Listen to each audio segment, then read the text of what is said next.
Am I the jerk for telling my housemate she can't give me unsolicited advice? Posted by you/Empressoftbakai. I, 27F, have a strange living situation. I live with a family, Chris, 65M, Danielle, 59F, and their daughter, and I do household chores in exchange for rent.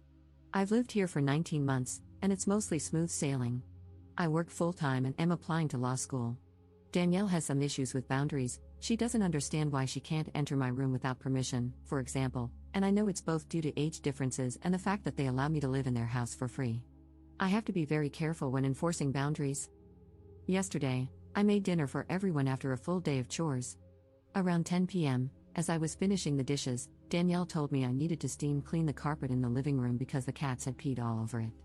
I did, and as I was putting the steam cleaner away, Danielle entered and said she wanted me to do another room. Because it was 10:30 at this point and I still wanted to work on an application before bed, I politely but firmly said, I'm not going to do that. I probably should have said, I'll do it tomorrow, but I was exhausted, so I just said no. I put the machine away, submitted my application, and went to bed. Tonight, as I was finishing up my meal prep for the week, Danielle cornered me in the kitchen. She said, I don't want to fight about this, but I wanted to mention something. Last night when you told me you weren't going to clean the other room, I found it rude. You should be careful when you say things like that at work so that you don't get fired. I was floored. I snapped, Danielle, you haven't had a job since before I was born. You don't get to give me advice about how to act in the workplace. She rolled her eyes and huffed, see, I didn't want to fight about this, and walked out of the room. I called after her, then maybe don't bring it up. Danielle hasn't spoken to me since, and I don't know what's coming. For context, Danielle has only had one job in her whole life, from age 22 to 25. After that, she quit to raise kids. I grew up very poor, have been working since I was 14, and have been supporting myself since I turned 18. They offered to start our arrangement in 2023 because they needed help around the house and I was struggling financially. As for Danielle's work advice, I currently work as a regional manager at a small firm. Not only is her advice outdated, but I can't take it seriously. I'm a people manager. A lot of my day-to-day job involves being polite but unyielding. I think she was frustrated by my setting a boundary, and that's why she brought it up. I know part of my frustration is that I feel powerless to protest most of the time. I will be moving out in August of this year when I go to law school, hopefully, and my goal is just to make it until then. I'm also really frustrated that Danielle felt like she could say whatever she wanted and then walk away as if I had no right to feel anything. Am I the jerk for what I said? Downvoted commenter. Definitely not the jerk, and good for you. May I ask how you came to live with this family, though? Are they related to you? Why are you putting up with all this weird crap and her bossing you around? Op's response. They're actually my best friend's parents. He suggested the arrangement because he knew I needed help. When I moved in, I was a teacher struggling to afford a studio apartment. Since I moved in, I changed careers and decided I wanted to pursue law school. I took the LSAT 3 times last year on top of all this. I can count on one hand the number of times I've refused a request. I've bleached the showers after midnight, risen at 5 a.m. to make requested meals before work, and done other things like that without protesting. I see this as an opportunity to make my life better in the long term while surviving the short term. I just wanted to say no this time because, truthfully, I physically couldn't handle fulfilling the request. Danielle was insistent it had to be done immediately because they wanted to go to bed at 11 p.m., but I just couldn't do it. Commenter. Do you have a rental agreement in writing? Work exchange needs to be clearly defined, including but not limited to hours, availability, no contact places/times, tasks, etc. Someone demanding that you steam clean 2 rooms at 10:30 p.m. is highly suspect. Chores are too often seen as women's work, meaning undervalued and unpaid invisible labor. However, invisible labor done by women is incredibly expensive in both cost and time, meaning you may well be doing more than what would cover the cost of your rent. Also, I'm inferring from your post that you're most likely downplaying their requests. Op's response. There is no written agreement. I have tried to bring this up on previous occasions due to Danielle's difficulty with boundaries and the sheer amount of work that I do, but it is not well received. Danielle and Chris are very insistent that I am not their tenant and that they are not my landlords, I am their guest. Danielle is also very insistent that she does not want to be referred to as my boss or supervisor in any capacity. To address other comments here as well, my current position does not pay enough for me to live on my own. I realize that the situation is probably predatory, but since there are only 8 months left, I plan to just stick it out. It has saved me a lot of money, and I'm thankful for that. Top commenter. You're the jerk, not for saying no, but for how you said it. You were not polite. Also, Danielle is not your housemate, she and her husband are your landlords and bosses. You may not be paying rent, but you are paying by being live-in help. Ops very downvoted response. Danielle and Chris are very insistent that I am not their employee or tenant and that they are not my bosses or landlords, rather, I am their guest, and they are doing this out of the goodness of their hearts. Update 1 day later. I was voted the jerk, which I understand. What I do adds up to about $2,000 per month if you go by the standard of $20 per hour, or about 100 hours per month. Most of those hours are concentrated on weekends and 2 to 3 evenings per week. I make enough food that there are leftovers, so I can have a couple of nights off. Included in those hours is a lot of care for their adult daughter, who lives with us and is disabled. If I babysit the house pets while the housemates go on vacation, which happens a lot, I charge a $20 per day stipend. We have 2 dogs, 3 cats, a gecko, and some fish. One of the cats is mine. This is why I clean the carpet without protest, because it's just as likely the piss was his as any of the other cats. I've said no to requests 3 times in 19 months, and each time has been met with pushback like this. All 3 refusals were due to the time of night they were asked. Many have called this a form of modern-day slavery, and I see where you're coming from. I've been fine with the situation remaining largely undefined because even when I protest chores, I haven't been threatened with eviction. I entered into this situation at a time when I was overwhelmed and desperate. It might be predatory, but it was the best opportunity I had. I could have protected myself better going in. As for why I stay in it, it's because there's an end date in sight, and it will set me up well to keep funneling money into savings for the next few months. If I were evicted, it would suck, but I would be fine. It's not ideal, but it works. I recognize that I should have worded my response better at the time. However, I do want to push back on the idea that I have to do everything they say just because they own the house. If a boss demands overtime from me that's not previously agreed on, I am allowed to say no, and I have done it many times without affecting my employment whatsoever. In fact, my current boss, whom I've done this with the most, often using the same wording as here, wrote me an excellent letter of recommendation for law school.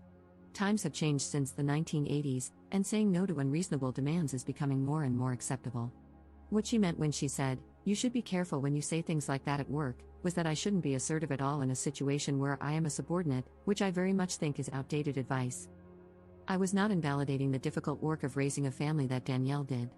I would not dream of offering someone else parenting advice because I haven't been in their shoes.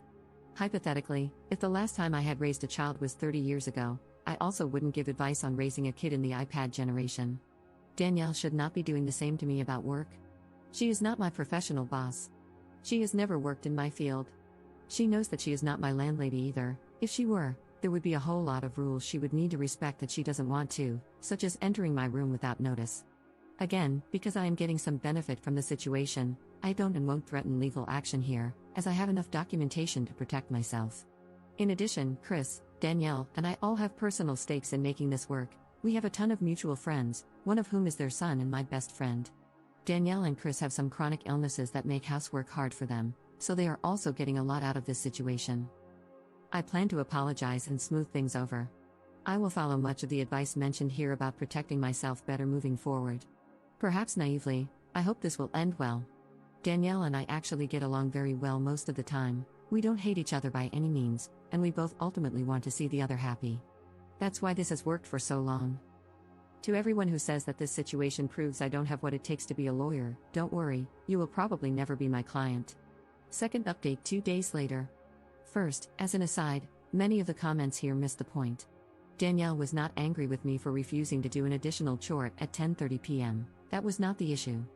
Even under the most generous interpretation, demanding additional overtime work at the end of a 14-hour shift is unreasonable, and she knew that.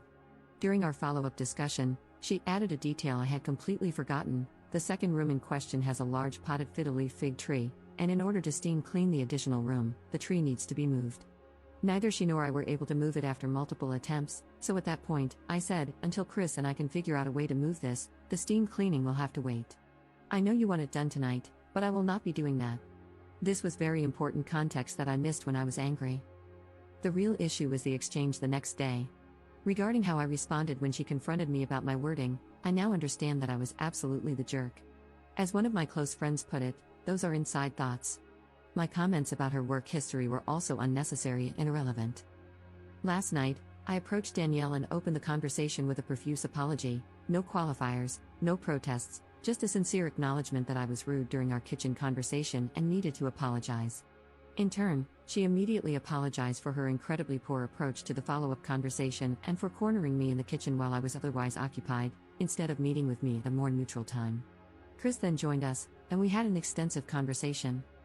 During the conversation, I asked them to clarify how they view our arrangement. They were very clear that they don't see me as a tenant, employee, or servant. I pointed out that if that's how they want to frame it, then I need to be free to say no to extra requests. They were receptive to this. I also pointed out that, in our state, I could either be considered a tenant or a live-in domestic worker, but given the length of time I've resided here and the conditions in place, I am definitely not just a guest.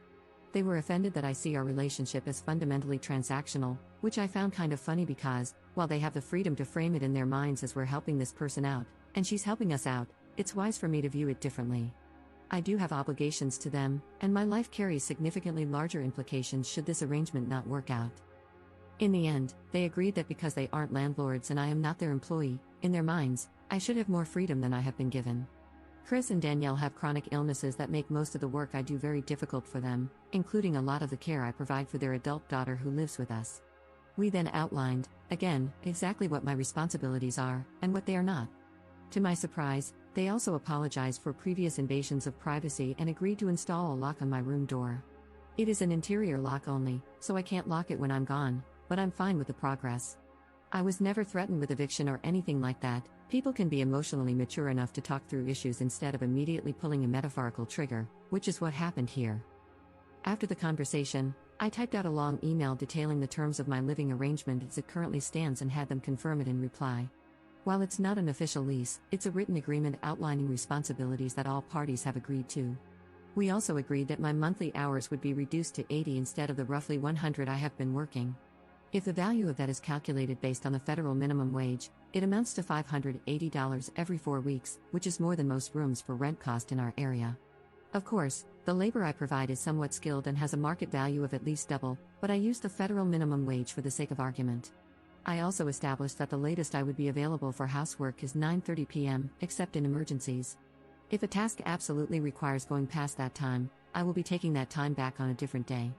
I know I will laugh at this in contracts class in the future, but for now, I'm fine with what it is. Like I said in a comment, it's not ideal, but it works. I'm not in a position where I desperately need this arrangement anymore, but I plan to stay until August because being able to funnel what I would otherwise pay in rent into savings is doing wonders to set me up for the future. To everyone who commented something along the lines of, "You have to do everything she says, you're the help, or you're entitled," I encourage you to reconsider that perspective.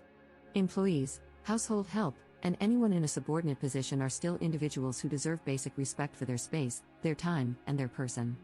No laws, no matter how extensive, take those basic rights away. Also, if you said it was my fault for being in this situation in the first place, kick rocks. We are all working through our own situations, choosing the best available option even if it isn't perfect. That's not weakness or stupidity, that's life.